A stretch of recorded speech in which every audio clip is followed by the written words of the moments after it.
सम्मान कर रहे हैं मंच की ओर से मंच के अध्यक्ष श्री S.R. अर्नोट जी।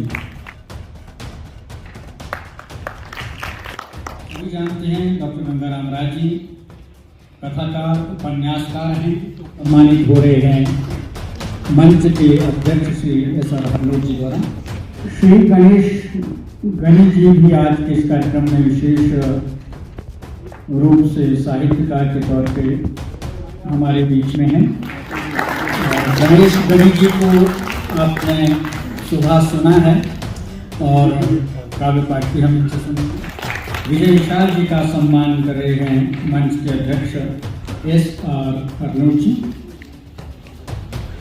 वह बखूबी समझता है धरती का व्याकरण, बैलों के खुरों की तकलीफें, कई बार हल चलाते बैलों के खुरों में अचानक घुस जाता है हल्का फाला, उनसे रिश्ते खून की बूंदें जब हाड़ी के पसीने से मिलकर हो जाती है जज्ब पृथ्वी में, खेत गाने लगते हैं व्यागड़ा, गंगी, झूरी और लोका, तमाम बीज उगने लगते हैं उम्मीदों के पेड़ों में, फसलें खेतों में करने लगती है नृत्य। उस वक्त जो मुस्कान होती है बैलों और किसानों के चेहरों पर, उस पर केवल और केवल वही लिख सकता है कविताएं और वही समझ सकता है खुरों की तकलीफ।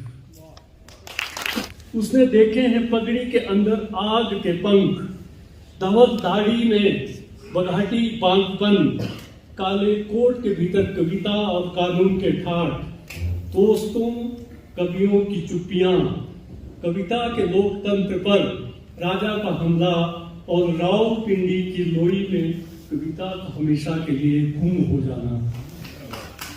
वही कर सकता है आज की इस बुलडोजर समय में आग और लोहे के आदमी के साथ गुफ्तगू, चिलम की आग से सवार वही ढूंढ सकता है टूटी ईंटों में जीवन की आग। इतना महीन कारीगर होगा वह जो शब्दों से घर लेता है मूर्तियां, अक्षरों के जुगनुओं को उड़ा उड़ा कर भेद सकता है आज का विकट अंधेरा, लिफाफे में छिपा लेता है दुख, कंबल में बुजुर्गों का बचपन, सपनों में भर लेता है तितलियों के रंग, हथेलियों में छुपा लेता है ईश्वर, उगा लेता है एक उम्मीद का पेड़ और एक भयानक सर्जरी के बाद वो लौट कर चला आता है ढेर सारी कविताओं के साथ गेटी के इस ऐतिहासिक सभागार में।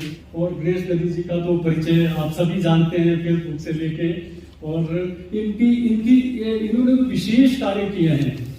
एक तो जीवधर्म को निकालते ही हैं, लेकिन शायद कुमार कृष्ण जी के बाद ये दूसरे ऐसे कवि हैं जिन्होंने पूरे हिमाचल में ही नहीं बाहर भी नवोदित कवियों को तलाश किया और युवा कवियों को तलाश किया, और कई किताबें हैं आपकी जिनमें उनको आपने शामिल किया और प्रोत्साहित किया। मैं आपको बहुत बहुत आभारी हूँ कि ये हमारे समय की जरूरत है। ये आज प्रोफेसर कुमार कृष्ण जी का वक्तव्य होना है। मैं समझता हूँ हम सामने बैठ करके जब इनको सुनने का सौभाग्य पा रहे हैं तो अधिक बात न करते हुए सीधा निमंत्रण देते हैं आदर सहित उनके काव्य पाठ के लिए, उनके वक्तव्य के लिए। 20 वर्ष विश्वविद्यालय में पढ़ाया, लेकिन हर बार किसी स्थान पर संवाद करते समय मुझे बार बार पता नहीं है क्यों लगता है कि बातचीत करते एक काठ की दीवार बीच में आ जाती है। और मैंने आज तक 35 वर्षों में कभी भी लेक्चर स्टैंड पर संवाद नहीं किया, सीधे संवाद नहीं किया। तो मैं चाहता था कि वहीं से बात करूं। सच को सच कहना अगर अपराध है तो हर लिखारी इस जगह गुनहगार है। देश की एक ऐसी तरक्की हो गई, हर कोई इंसान यहां सरकार है।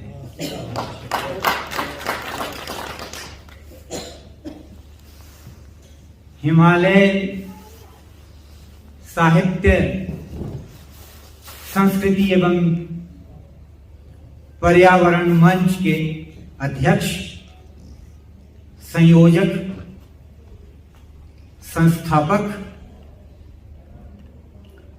पंजा, आकाश बेल, पीठ पर पहाड़, मिट्टी के लोग, कीलें, हिडिंब, नदी रंग जैसी लड़की कृतियों के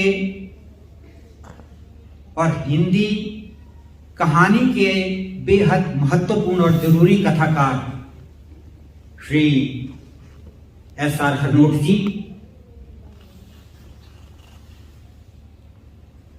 सत्ता, साहित्य और समाज की बहुत ही महीन पड़ताल करने वाले और चींटियां शोर नहीं करती जैसी पुस्तक के लेखक डॉक्टर विजय विशाल जी,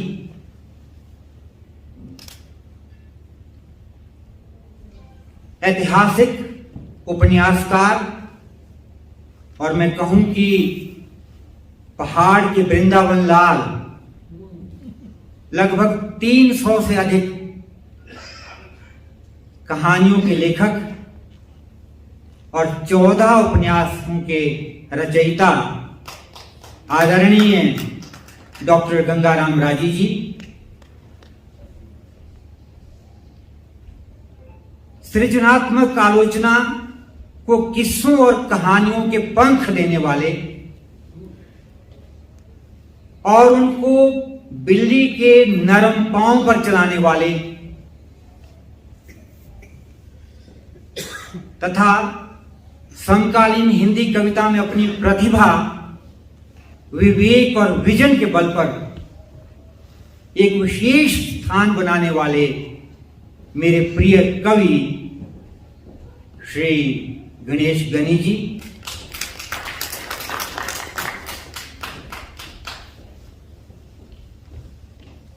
भारतीय दर्शन के मर्मज्ञ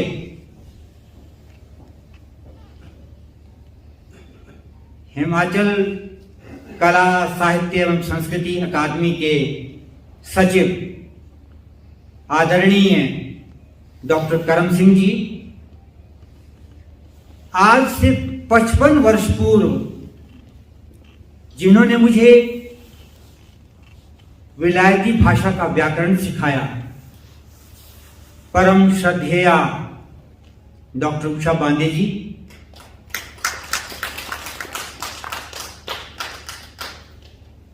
पहाड़ के पांव, नदी के आंसुओं, धूप के दुपट्टे और धरती की बाहों को अपनी कविताओं में चुपचाप खामोश बिना किसी शोर के छुपाने वाले मेरे एकमात्र अभिन्न मित्र और इस मंच के उपाध्यक्ष डॉक्टर कुलराजीव पंत जी,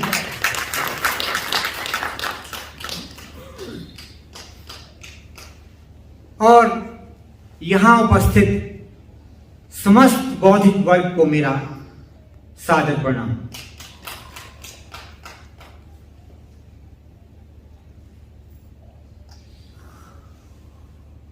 मित्रों, मैं जहां जिस स्थान से उठकर आया हूं अपनी कुछ छोटी छोटी बातें कहने, वहां मुझे लगा कि मंच पर एक अद्भुत दृश्य है। मेरी एक ओर मंडी के चैल चौक की प्रगतिशील आग है, तो दूसरी ओर पांगी का पिघलता हुआ पर्वत राग है।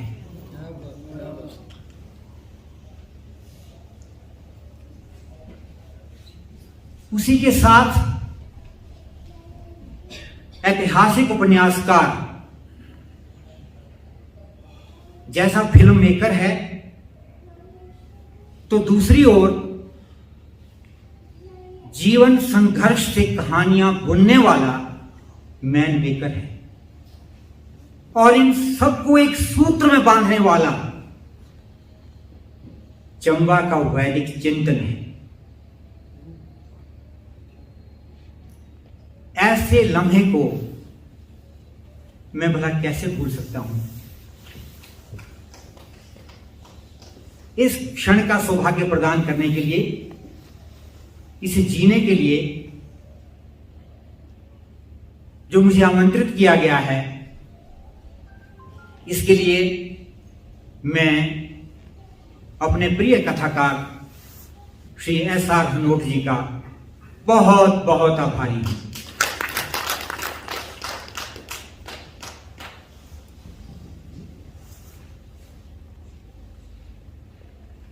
मित्रों,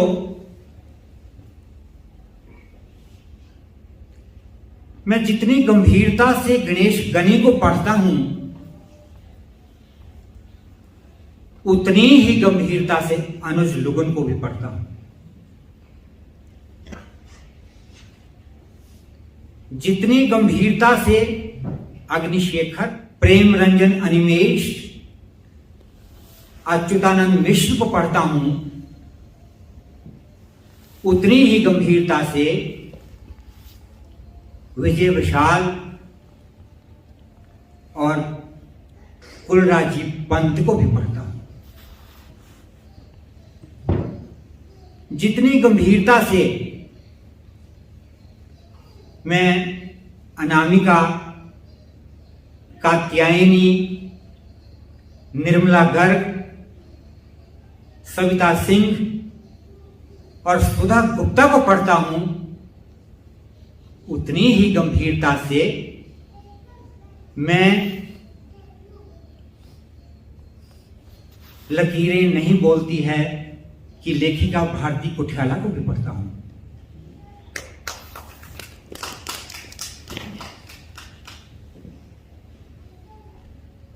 जितनी गंभीरता से मैं संजय कुंदन, जयप्रकाश मानस, अरुण कमल, राजेश जोशी और उदय प्रकाश को पढ़ता हूं, उतनी ही गंभीरता से मैं रोशन जसवाल को भी पढ़ता हूं। किंतु मित्रों, इन तमाम कवियों के संदर्भ में आज के समय और कविता पर बात करना, और वह भी केवल 10, 15 या 20 मिनट में उसे पूरा कर देना मुमकिन नहीं है। और फिर आज का यह अवसर भी किसी अकादमिक भाषण या वक्तव्य के लिए नहीं है। जो सृजनात्मक परिवेश यहां निर्मित हुआ है, अपने किसी अकादमिक भाषण के द्वारा मैं उसे भंग नहीं करना चाहूंगा। इसलिए सीधे छोटी छोटी कुछ चिंताओं को साझा करते हुए अपना कविता पाठ प्रस्तुत करूंगा। कविता तो वैसे भी हमारे समय की सबसे खूबसूरत एक क्रिस्टलाइज्ड फॉर्म है। मित्रों, डॉक्टर करम सिंह जी ने और हरनोट जी ने अभी इस बात का उल्लेख किया कि प्रातःकालीन सत्र में यहां 4 पुस्तकें लोकार्पित की गई। मित्रों, सही मायने में आज हम एक डरावने, भयानक, अत्यंत भयावह, क्रूर, अशिव और पशु समय में जी रहे हैं। ये समय संचार, प्रचार, दुष्प्रचार और बाजार का समय है। ये समय मनुष्यता पर होने वाले प्रहार का समय है। ये ऐसा समय है जहां दुनिया के कुछ देशों का अहंकार दिन प्रतिदिन खूंखार होता जा रहा है और वे किसी क्षण भी इस खूबसूरत वसुंधरा को राख के ढेर में बदल सकते हैं। मित्रों, ये समय ना तो गांधीवाद का है और ना ही मार्क्सवाद का। ये समय नव साम्राज्यवाद, उपयोगितावाद, उपभोक्तावाद, विस्तारवाद, आतंकवाद और नवराष्ट्रवाद का समय है। मित्रों, यह समय किसी होरी, हल्कू या माता दीन का नहीं, शहाबुद्दीन का समय है। आज हमारे ऊपर जो एक तारा पथ है, उसमें सूचनाएं ही सूचनाएं हैं, अनंत सूचनाएं, बेशुमार सूचनाएं। बहुत बार सोचता हूं कि क्या ये सूचनाएं हमको कहीं ले जाएंगी? शायद कहीं नहीं। एक समय था जब हमारी जरूरत के अनुसार बाजार बनते थे। आज बाजार की जरूरत के अनुसार हमें ढाला जा रहा है। दोस्तों, क्या इस बाजारवाद की फाउंड्री में मनुष्य नाम का जीव बच पाएगा? मित्रों, ये ना तो असाध्य वीणा बजाने का समय है और ना ही समय देवता की वंदना करने का है। ये समय नगाड़े की तरह शब्दों को बजाने का है। ये समय राजा को सांप सीढ़ी का खेल खिलाने का है। मित्रों, आज पहाड़ पर लालटेन जलाने से कुछ नहीं होगा। पूरे पहाड़ को गर्म करने की जरूरत है और इसके लिए हमें गर्म धागों को काटना और बुनना होगा, जिससे पहाड़ की आंखों के सपने जिंदा रहें और कोई नदी पानी के अभाव में प्यासी ही न मर जाए।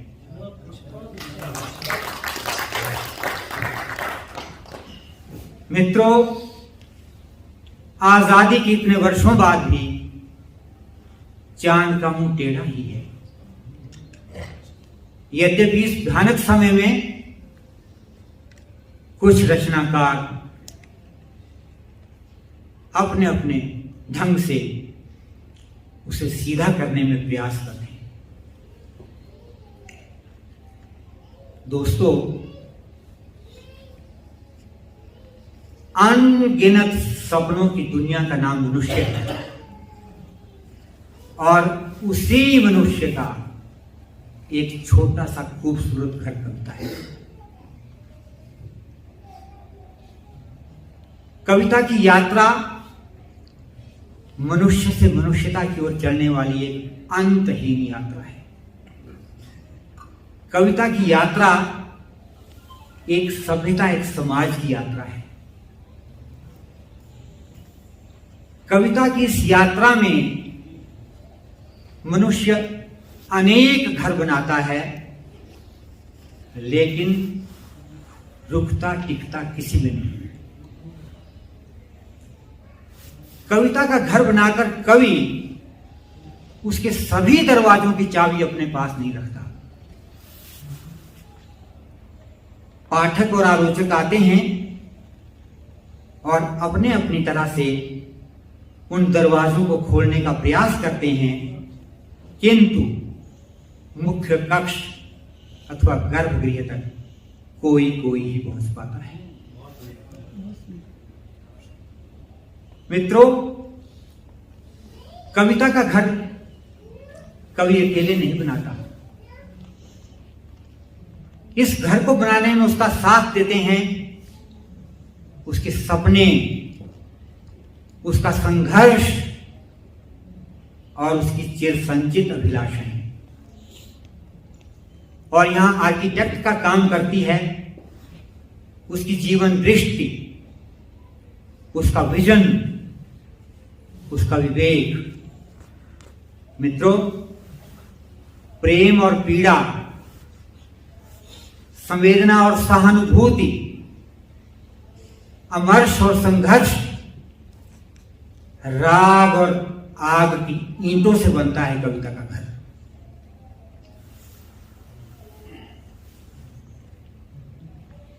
कविता के घर का अपना वैभव, अपना वैकुंठ, अपनी वैयक्तिकता और अपना एक वैलक्षण्य होता है। कविता का घर एक विराट जीवन कोश होता है, जहां कवि हमेशा आने वाले कल के लिए चिंतित रहता है। मुझे लगता है कि कविता का घर एक बहुत बड़ी उम्मीद, एक बहुत बड़े विश्वास का नाम है। उसे हमेशा इस बात का एहसास रहता है कि वह इस घर में आने वाले कल के लिए बहुत कुछ विचार कर रख सकता है। वह विशेष रूप से बुझते हुए रिश्तों की आग। यदि यह आग बचेगी तो मनुष्य बचेगा, और यदि मनुष्य बचेगा तो कविता बचेगी। मित्रों, गांव में हम बुझती हुई आग को बार बार फूंक मार मार कर जलाने का प्रयास करते हैं। आज उसी फूंक, उसी श्वास की जरूरत है।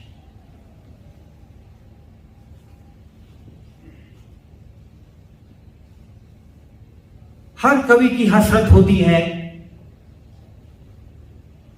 कि वह एक दिन मुक्ति बोध हो जाए। राम की शक्ति पूजा करते करते और रात में हारमोनियम बजाते पूरी उम्र बीत जाती है, लेकिन हम एक भी आंसू का वजन नहीं तोड़ पाते। मित्रों, मुझे लगता है इसके लिए हमें घबराए हुए शब्दों की पीठ एक बार फिर से थपथपानी होगी, ताकि इस धरती पर खुलते रहे रिश्तों के रोशनदान और समय के भय से बड़ा बना रहे कविता का विश्वास। एक बात और कहना चाहता हूं कि जिस दिन तमाम पुरुष कवि स्त्री कविता से उसका लावण्य, उसका सौंदर्य और उसकी तरलता चुरा लेंगे और तमाम कवित्रियां मुक्तिबोध की लोक भाषा से कविता का घर बनाना शुरू कर देंगी, उस दिन समकालीन भारतीय कविता का कोई सानी नहीं होगा।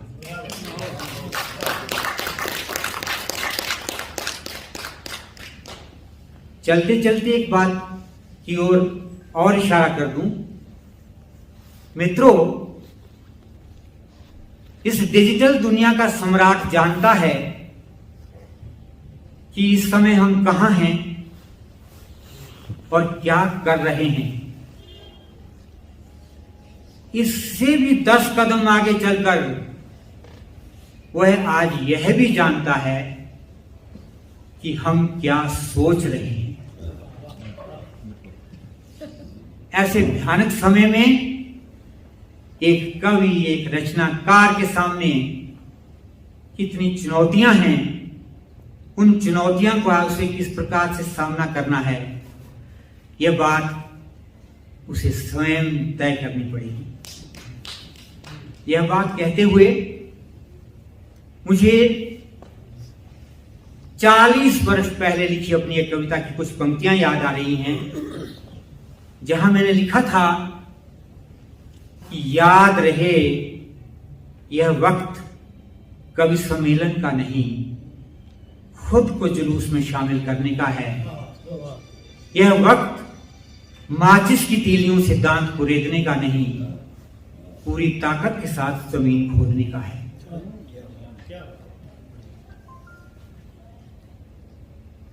मित्रों,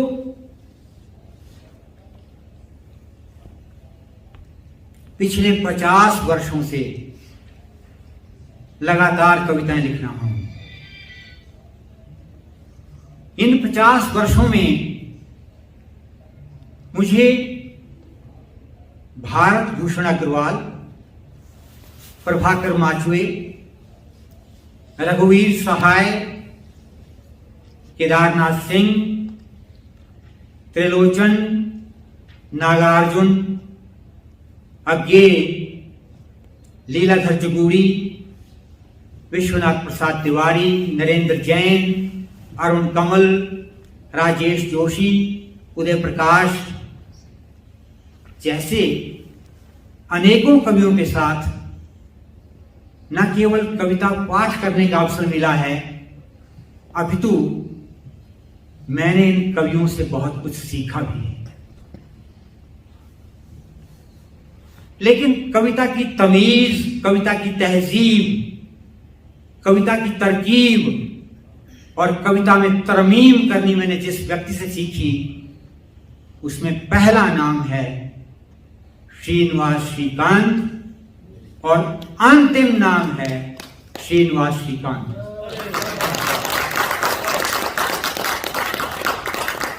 मित्रों, बड़ी दुख की बात है कि इस प्रदेश ने उस कवि को वह सम्मान नहीं दिया जिस सम्मान का वह अधिकारी था। इसी बात को कहते हुए मैं अपने यहां उपस्थित समान धर्मी रचनाकारों से एक और बात भी साझा करना चाहता हूं कि कविता में कविता को छुपाने वाला गणेश गनी जैसा कवि भी इस धरती पर कभी कभी ही जन्म लेता है।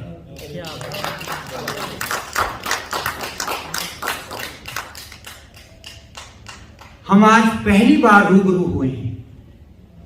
इन्होंने मुझे पहली बार देखा है और मैंने इनको पहली बार, किंतु मैं इनको जुलाई 2016 से जानता हूं, जब 2016 के उस अंक में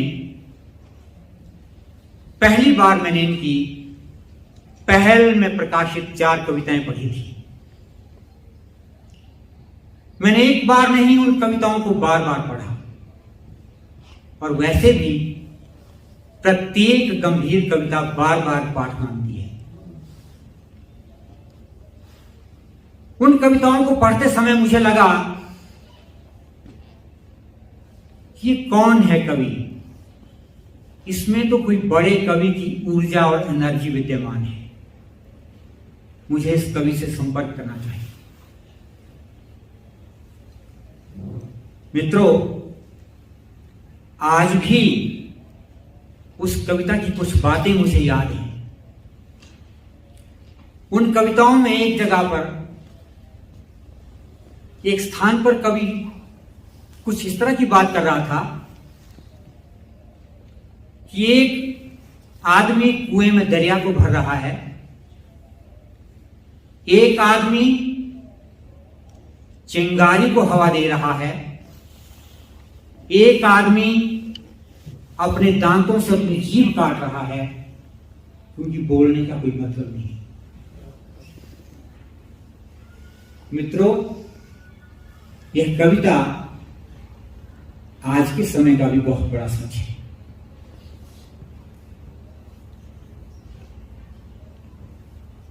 पांगी का परिवेश, पांगी के पहाड़, पांगी का परिवार और पांगी के प्यार को अपनी कविताओं में चुपचाप छुपाने वाला यह कवि जैसा कि मैंने पहले कहा, कभी कभी ही इस धरती पर आता है।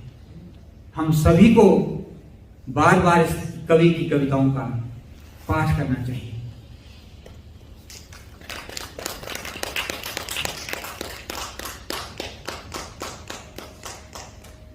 मैं आज के इस अवसर पर इस कवि को शुभकामनाएं देता हूं। बहरहाल गणेश गनी जी की कविता पर किसी और अवसर पर हम बात करेंगे, क्योंकि यह अवसर तो एक दूसरे की कविताएं सुनने और सुनाने का अधिक है। इसलिए मैं और अधिक समय न लेता हुआ सीधे अपनी कविताओं का पाठ करूंगा। धन्यवाद। आज से 45 वर्ष पूर्व जिन दिनों कविता लिखना शुरू किया था,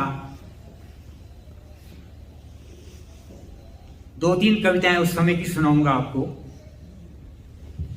आप इन कविताओं को एक कवि के विकास क्रम के संदर्भ में भी दे सकते हैं। कविता के बारे में, मेरे एक मित्र ने आकाश पर कविता लिखी, उसे हवा में उड़ा दिया। दूसरे मित्र ने नदी पर कविता लिखी, उसे कश्ती बनाकर पानी में ठेल दिया। तीसरे मित्र ने जुलूस पर कविता लिखी, उसे पोस्टर बनाकर दीवार पर चिपका दिया। मैंने खेत पर कविता लिखकर एक बहुत बड़ी गलती कर दी। लोग उसे बीजुका समझकर पक्षियों को डराने की चीज समझ बैठे। मैं उनसे कैसे कहूं, यह बीजुका नहीं, आदमी और खेत के बीच तनी हुई बैल की पीठ है, जिसे जितना पलोसते जाओ वह और कांपती जाती है।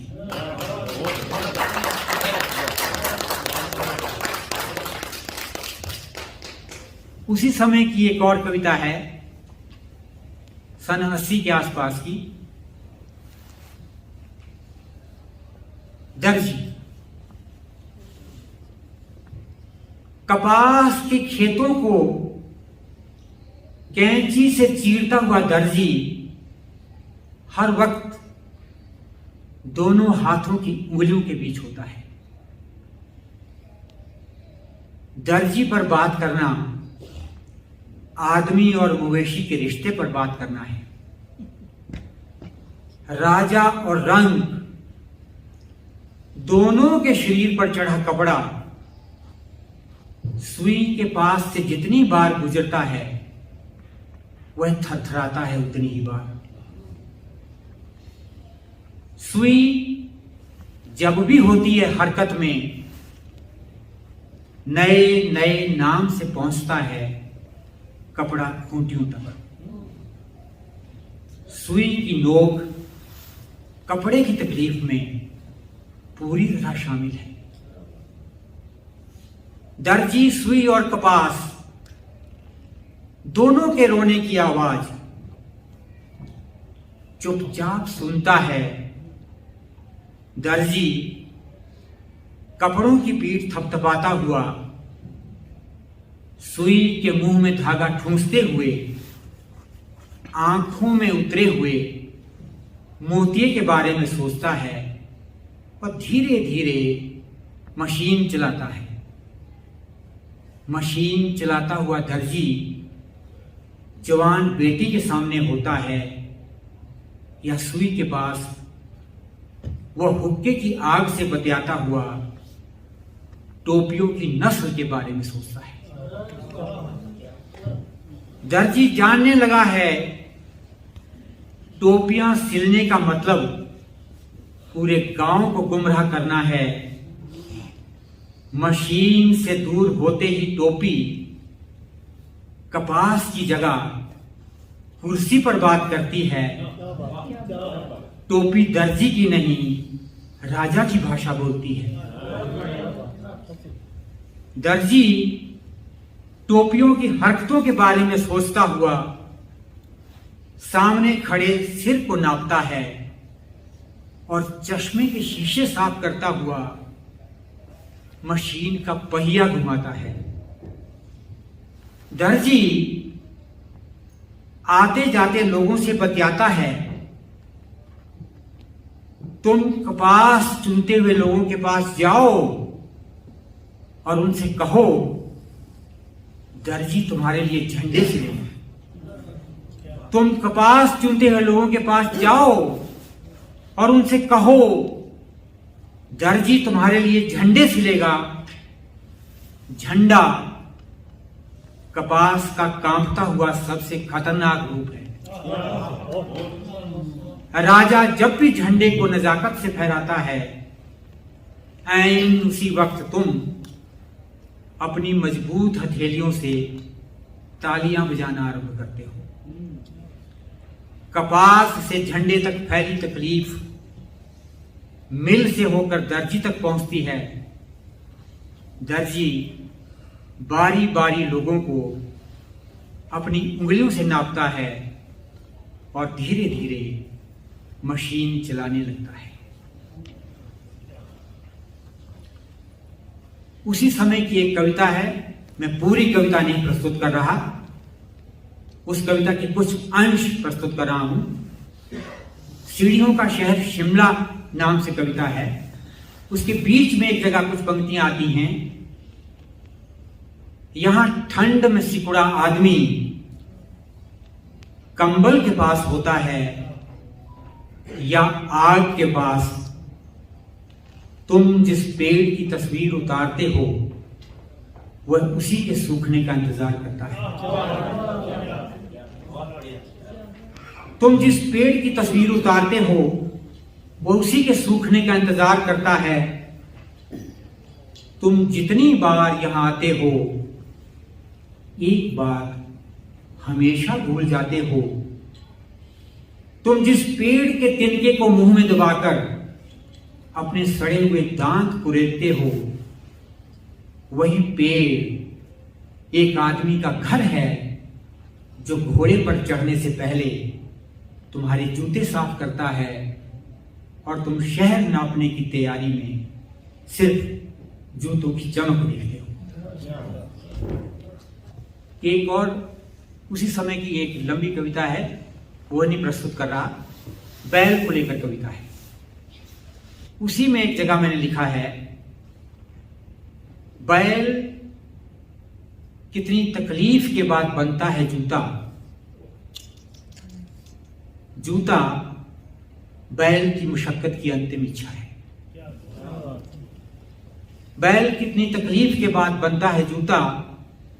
लगातार जमीन के साथ घिसते हुए टूटते हुए जीने का नाम जूता है। बैल का असली रूप वही है।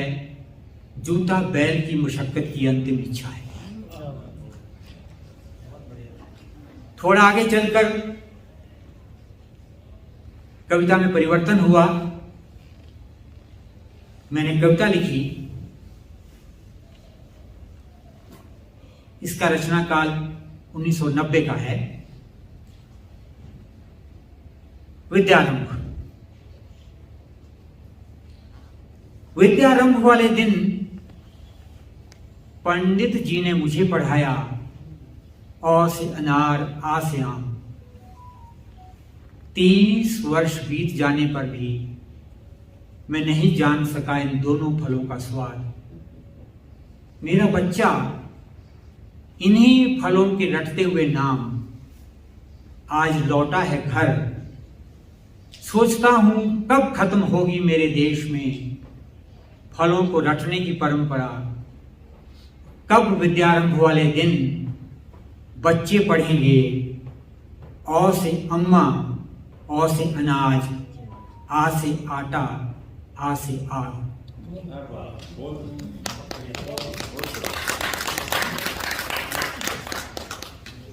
थोड़ा और आगे चलकर छोटी छोटी कविताएं प्रस्तुत करूंगा।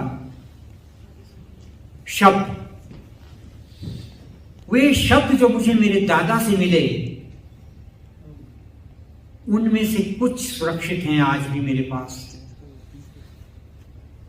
वे शब्द जो मुझे मेरे दादा से मिले, उनमें से कुछ सुरक्षित हैं आज भी मेरे पास।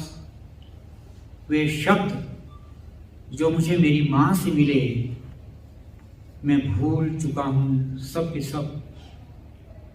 वे शब्द जो मैंने सीखे पाठशाला में, सब के सब बो दिए रोटी के लिए। वे शब्द जिन्होंने आज गिरफ्तार कर लिया है मुझे, वे शब्द ना मेरी मां के हैं, ना मेरी पाठशाला के।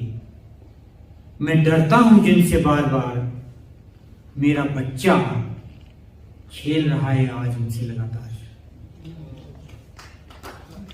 एक बहुत पहले की कविता है, रचनाकार है इसका 1989। कविता है लेवा। कविता का शीर्षक है लेवा, जिसे गुदड़िया खिंद भी कहते हैं। हम जब भी जाते हैं उसके पास, वह सगी मां की तरह छुपा लेता है अपनी गोद में। हम जब भी जाते हैं उसके पास, वह सगी मां की तरह छुपा लेता है अपनी गोद में। दुलारते हुए कहता है, तुम मत डरो, मैं हूं ना तुम्हारे साथ।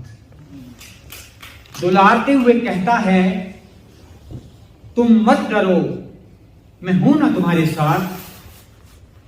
मुझे आता है ठंड से लड़ना, सदियों से हर रात लड़ रहा हूं, कभी ना खत्म होने वाली जंग। दुनिया का सबसे खूबसूरत, सबसे कुरूप, सबसे दुर्बल, सबसे शक्तिशाली दोस्त का नाम है लेवा। उसके पास पहुंचकर मैं हमेशा महसूस करता हूं जिंदगी की गंध। मेरे घर की पूरी एल्बम है लेवा। मेरे घर की पूरी एल्बम है लेवा। लेवा है परिवार का वंश वृक्ष, पूरे परिवार का भगवान। लेवा दादा दादी, माँ बाप, भाई बहन, पत्नी और बच्चों के फटे पुराने चित्रों का अजायब घर है, जिसके पास मौजूद है अनगिनत सपने, पुश्तैनी आग, मेरा बीता हुआ कल और कांपता हुआ आज। मित्रों, आज के जरूरी कथाकार, हमारे समय के महत्वपूर्ण कथाकार एस.आर. हनोट जी ने भी जिस बात का उल्लेख किया कि सन 2017 में मुझे बहुत ही बड़ी मेजर रोबोटिक सर्जरी से गुजरना पड़ा था और एक तरह से मेरा पुनर्जन्म भी हुआ है। उसके बाद जो मैंने कविताएं लिखी और जो मेरी हस्तलिपि में प्रकाशित हुई हैं, वो इस उम्मीद का पेड़ पुस्तक में शामिल है। और जैसा कि हनोट जी ने उल्लेख किया था, मैंने बहुत से अपने मित्रों अग्रजों पर कविताएं लिखी हैं और जिनमें से 3 इस सभागार में उपस्थित हैं, श्री हनोट जी, गणेश गनी जी और मेरे मित्र कुल्ला जी पंत जी। मुझे लगता है कि इससे अच्छा अवसर कोई दूसरा नहीं होगा कि जिन पर वो कविताएं लिखी हैं, वह कवि स्वयं उनके सामने प्रस्तुत करे, अपने समान धर्मी रचनाकार मित्रों के समक्ष। लेकिन उससे पहले एक छोटी सी कविता। क्या तुमने सोचा है कभी, शब्द में कहां छुपी होती है कविता? कहां छुपे होते हैं मनुष्य, कहां छुपा होता है महाकाव्य, कहां छुपी होती हैं कहानियां, कहाँ छुपे होते हैं तारों में राग, कहाँ छुपी होता है लोहे में आग। क्या तुमने सोचा है कभी कहाँ छुपा होता है फूलों में लिबास, घंटी में विश्वास, बांसुरी में गीत, आंखों में प्रीत, चाकू में डर, मिट्टी में घर। आखिर कहाँ छुपे होते हैं ये सब? छुपा होता है सभी कुछ अंदर ही अंदर, छुपा होता है सभी कुछ अंदर ही अंदर। जैसे छुपे होते हैं सपने और छुपी होती है मरते समय भी प्राणों में जीने की आस।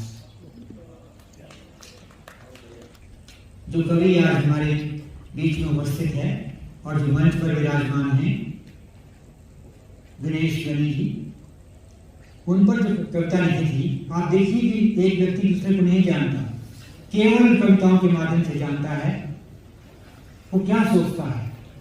वो एक व्यक्ति पर लिखी कविता नहीं है, शायद आप समझेंगे। शीर्षक है कविता के लोकतंत्र पर राजा का हमला। तुम रहते हो वहां जहां रहते हैं तरह तरह के देवता, तुम रहते हो वहां जहां रहते हैं तरह तरह के देवता। आते हैं साल में एक बार शहर, रथ में सवार लोगों के कंधों पर, और देखते हैं बाजार बाजार की रौनक। तुम रहते हो वहां जहां है बेशुमार नदियों के घर, जहां रोहतांग की रिश्ती हुई तकलीफ पर बस्ती में झूमते हैं यार। तुम रहते हो वहां जहां उम्र भर भेड़ लड़ती है मौसम के खिलाफ। तुम रहते हो वहां जहां उम्र भर भेड़ लड़ती है मौसम के खिलाफ। तुम रहते हो वहां जहां बुलबुलों की तकलीफ पर नहीं रोते देवता। देवता नहीं जानते भूख की भाषा, निर्धनता की वर्णमाला। वे तो है राजा, राजा जानता है बस फरमान जारी करना, वह जानता है दंड की परिभाषा। काश उसे भी सिखाया होता किसी ने सांप सीढ़ी का खेल। इनके पुस्तक का नाम है। काश इसे भी सिखाया होता किसी ने सांप सीढ़ी का खेल। समझ में आती उसे पराजित होने की पीड़ा। तुम रहते हो वहां जहां बर्फ कटे पांव उगाते हैं जौ के सत्तू। मां सहलाती है प्रतिदिन मनोठी की पीड़ा। जब किस्से चलते हैं बिल्ली के पांव पर, तब थांगी तोड़ते ऊन काटते भी कट जाती है पूरी रात। मनोठी एक पत्थर का तवा है जिस पर रोटियां पकाई जाती हैं। आज भी कुछ करो। गणेश गणी, तुम रहते हैं बादलों के घर में। गणेश गणी, तुम रहते हो बादलों के घर में, बर्फ की बुआ के पास।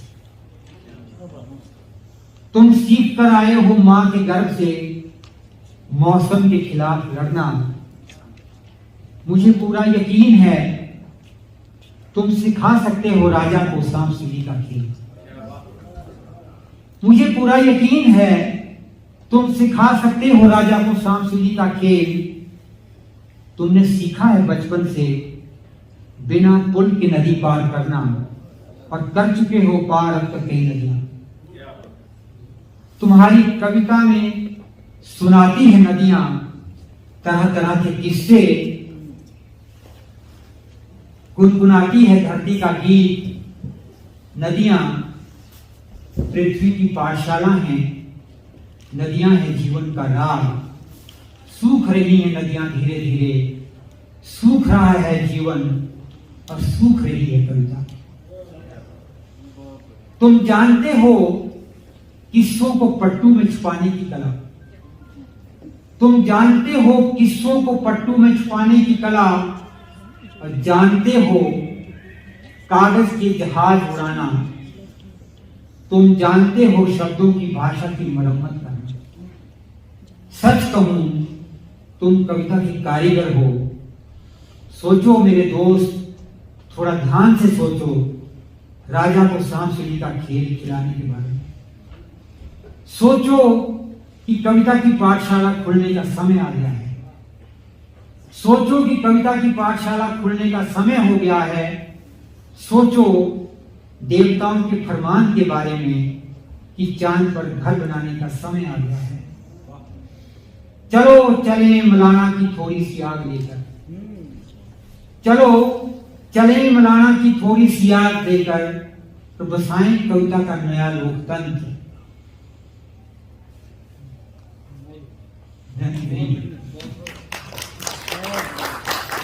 जीवंत और अच्छी कविताएं हरनोट जी लिख रहे हैं और बहुत जल्दी इनका कविता संग्रह भी सामने आएगा। इन पर मैंने भी बहुत समय पहले एक कविता लिखी थी, चुनरी में पहाड़।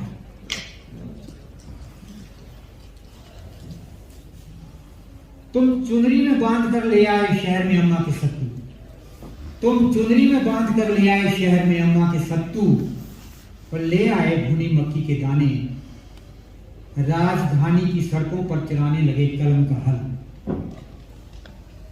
धीरे धीरे जाने लगे राजधानी सत्तू की जगह सिजलर खाती है और सरकारी उत्सवों पर गांव के गीत गाती है।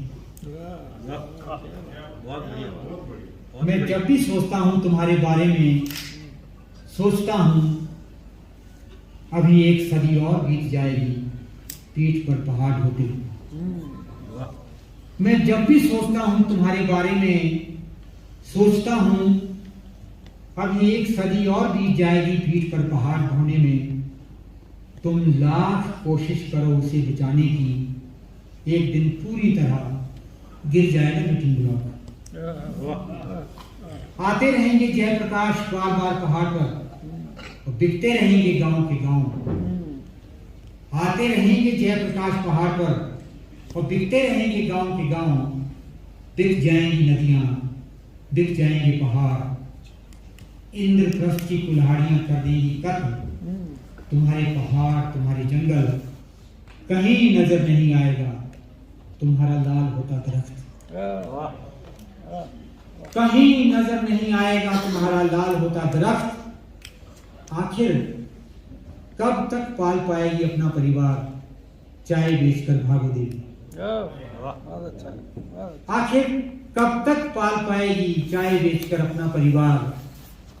भागो देवी, तुम छुपाते रहो पहाड़ की तकलीफ अपनी कहानियों में, दर्ज करते रहो साजिशों का पंचनामा।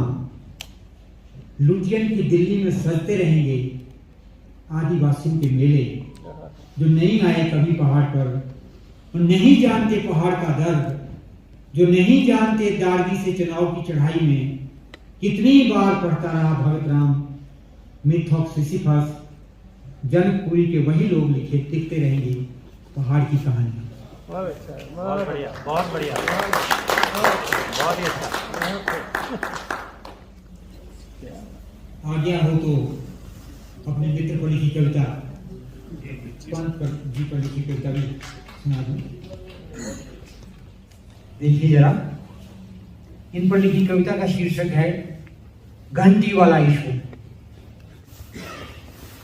वह हर मंगलवार को आता है वहां ईश्वर की खोज में। मंगलवार ही है ईश्वर का दिन। वह दर्ज करता है अपनी उपस्थिति घंटी बजाकर, गुनगुनाता है दादा परदादा के सिखाए हुए मंत्र। उसने सुना है मंत्रों में रहता है ईश्वर। उसने सुना है मंत्रों में रहता है ईश्वर। ईश्वर जानता है दुनिया की तमाम भाषाएं और जानता है पूरी धरती का दुख। वह जितनी बार आता है उतनी ही बार ले जाता है छुपाकर ईश्वर अपने साथ। कभी फूल में, कभी धूप में, कभी इलायची दाने में, कभी सिंदूरी तिलक में, कभी कभी बांध देता है पुजारी रोली के साथ उसकी कलाई पर ईश्वर, उसकी उंगलियों में होने लगती है एक विचित्र सी हरकत। वह सोचता है मन ही मन, लड़ेगा वह इस हाथ से अन्याय के खिलाफ। उसकी उंगलियों में होने लगती है विचित्र सी हरकत। वह सोचता है मन ही मन, लड़ेगा वह इस हाथ से अन्याय के खिलाफ। वह उसका नहीं, ईश्वर का हाथ है। वह लड़ेगा अत्याचार दुराचार के खिलाफ। वह नहीं जानता इस भयानक समय में उसके ईश्वर से भी शक्तिशाली हैं दूसरों के ईश्वर। वह नहीं जानता इस भयानक समय में उसके ईश्वर से भी शक्तिशाली हैं दूसरों के ईश्वर। उसने तय किया वह घर जाकर एक कविता लिखेगा। उसी क्षण उसे याद आया, सच को सच और झूठ को झूठ लिखना इस समय कितना खतरनाक है। उसी समय उसे याद आया, सच को सच और झूठ को झूठ लिखना इस समय कितना खतरनाक है। इसे ईश्वर भी नहीं जानता। वह ढूंढता है पूरे घर में बाहुबली ईश्वर। वह ढूंढता है पूरे घर में बाहुबली ईश्वर, जो सदियों से खड़ा है मंदिर में रंग बिरंगे परिधान में। वह ढूंढता है घंटी में, ढूंढता है सूखे हुए फूलों में, गोरखपुर की किताबों में। आखिर मिल ही जाता है ईश्वर। गोरखपुर की किताबों में आखिर मिल ही जाता है ईश्वर। वह कुछ नहीं बोलता, बस एक तस्वीर से हंसता है उसकी ईमानदारी पर।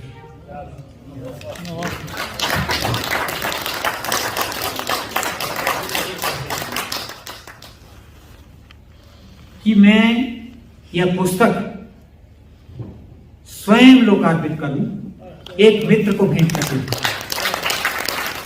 और वैसे भी मुझे लगता है कि प्रत्येक रचनाकार को अपनी पुस्तक स्वयं लोकार्पित करनी चाहिए।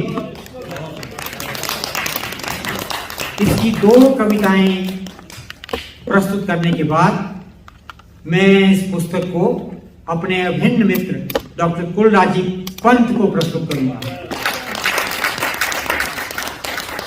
बहुत दिनों से इस पुस्तक को उनको देने की इच्छा थी, लेकिन समय नहीं मिला, ना ही मुलाकात हुई। आज मुद्दत बाद उनसे भी मुलाकात हो रही है। एक इस पुस्तक की अंतिम जो कविता है, आप देखिए कि इस उम्र में एक 72 वर्षीय व्यक्ति क्या सोचता है और किस तरह से सोचता है।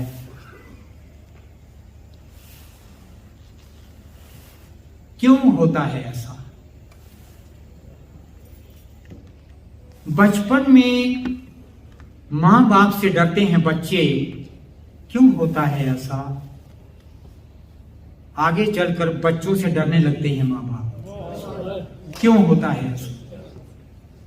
जब पूरी तरह समझ लेता है वह प्यार का गणित, तब कोई नहीं आता उसे प्यार करने, क्यों होता है ऐसा?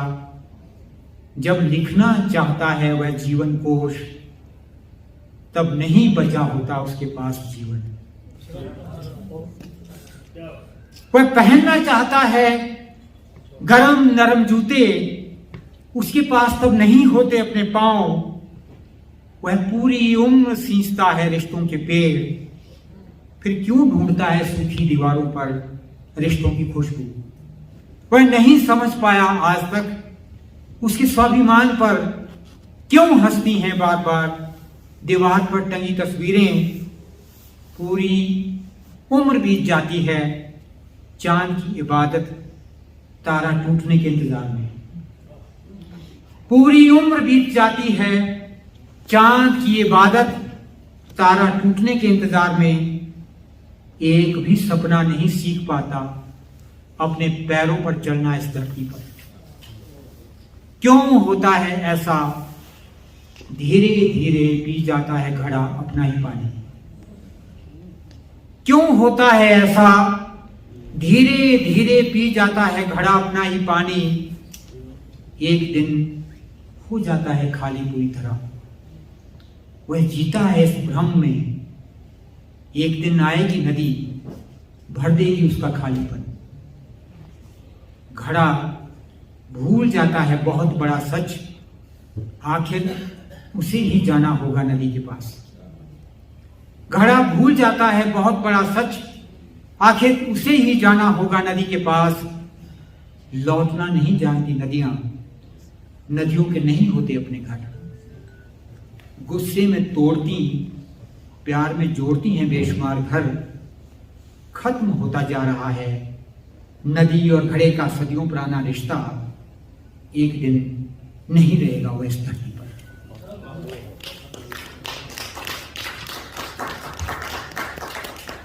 एक और कविता, मुश्किल है ढूंढ पाना। हर बीज में छुपी रहती है धरती, हर खेत में छुपी रहती है भूख, हर भूख में छुपा होता है जीवन, हर आदमी में छुपी रहती है औरत, हर दरवाजे में छुपे रहते हैं सपने, हर छाते में छुपे रहते हैं मौसम।